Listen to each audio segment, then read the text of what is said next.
देवताओं की पूजा की, उनका अनुष्ठान कराया, उनकी शांति हुई। उन्होंने जो काम किया उसमें जितना घाटा गया, और फिर जब देवताओं की शांति हो गई, ग्रहों की, उसी कार्य को किया, सफलता मिली। 1 करोड़ का घाटा था, 3 करोड़ लाभ हो गया। सो नाचने लगे, कीर्तन कथा करने लगे, भजन में मन लगने लगा, सबसे हंस के बोलने लगे, कारोबार अच्छा चलने लगा। इसको कहते हैं दैविक ताप। तो दैविक ताप आ जाए तो भजन नहीं कर सकते, हंस नहीं सकते, तो इस ताप से भी बचना जरूरी है। तीसरा है भौतिक ताप। ये 3 ताप हैं जो भक्ति में बाधा करते हैं। तीसरा है भौतिक ताप। भौतिक ताप किसको कहते हैं? भौतिक व्यवहार, भाईचारा, भाई भाई में प्रेम रहे, झगड़ा ना हो। भाई भाई में झगड़ा हो गया, बड़े प्रेम थे, बड़े भाई के बेटे की शादी हुई, छोटा भाई नहीं आया, पूरी शादी हो गई लेकिन शादी में मन नहीं लगा, भैया नहीं आया। ऐसी स्थिति में ना तो भजन में मन लगा, ना शादी में मन लगा, और टेंशन में रहा।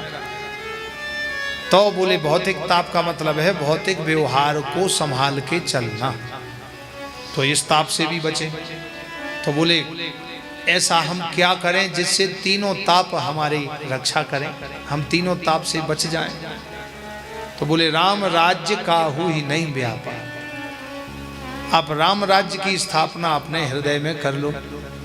राम जी ने क्या स्थापना कराई? बोले एक तो द्वेष भाव छोड़ दो, प्रेम भाव को प्रकट करो, और क्या बोले करुणा दया मैत्री, ये 3 क्रिया का ध्यान रखें। कोई गलती हो कोई बात नहीं, आगे नहीं हो करना, ठीक है, ये करुणा कृपा कर दी। कोई तकलीफ है परिवार में किसी को, तो आगे जाके उसको संभालो।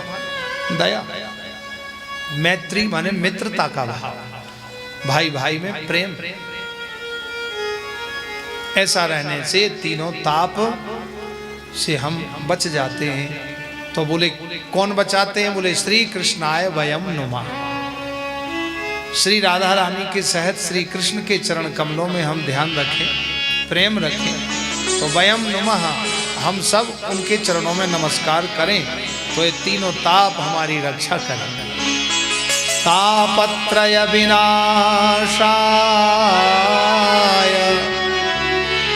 श्री कृष्णाय वयम नुमः।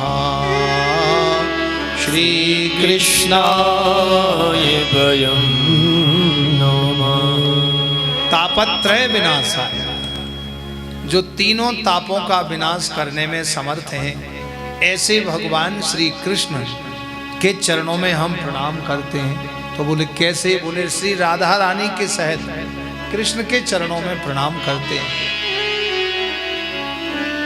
तो बोले राधा रानी का तो नाम आया नहीं, तो राधा रानी जी का नाम क्यों ले रहे? बोले राधा के बिना तो भागवत अधूरी। जैसे श्री जनक नंदिनी सीता जी के बिना रामायण अधूरी, ऐसे भागवत भी बिना राधा रानी के अधूरी। इसलिए राधा रानी का नाम भागवत के महात्म के पहले श्लोक में ही आया, श्री कृष्णाय वयम नुमः। श्री माने श्री राधा रानी, और कृष्णाय माने कृष्ण के लिए।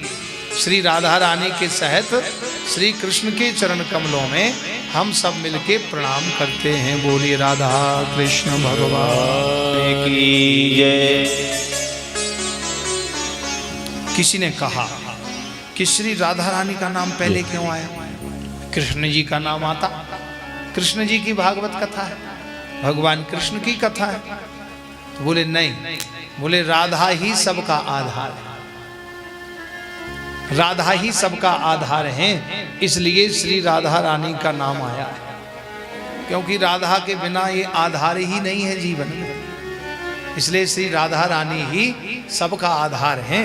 श्री राधा कैसे? बोले बिना आधार के सृष्टि नहीं चलती। बोले मानव का भी आधार है रोटी कपड़ा और मकान। रोटी खाने को नहीं मिले, कपड़ा पहनने को नहीं मिले, और कमरा रहने को नहीं मिले, फिर देखो आनंद। जो गर्म कपड़ा नहीं लाए उनसे पूछो क्या हालत हो रही है। वो कह रहे घर में तो इतने गर्म कपड़े रखे थे, यहाँ कर रहे, क्योंकि नीचे तो गर्मी है, यहाँ आए तो देखा कि ठंडी है। तो ये इंसान का, मानव का आधार है, रोटी कपड़ा और मकान। रोटी खाने को चाहिए, नहीं खाओ 2 दिन ना, एक टाइम रोटी नहीं मिले देखो क्या हालत होती, उछल कूद शुरू, अरे रोटी नहीं थी। रहने के लिए मकान ना मिले तो आदमी को फिर महसूस होता है। अभी तो ये आधार है, इसलिए रोटी कपड़ा और मकान, इंसान मानव का आधार है। ऐसे संसार पृथ्वी का भी आधार है। पृथ्वी का आधार है जल, और जल का आधार है तेज, और तेज का आधार है वायु। ऐसे एक का आधार एक, एक का आधार एक, एक का आधार एक, आधार आधार आधार आधार आधार आधार आधार आधार राधा रानी की जय। सबका आधार श्री राधा रानी, इसलिए श्री राधा रानी का नाम भागवत में सबसे पहले श्लोक में है। तू सुमरन कर राधे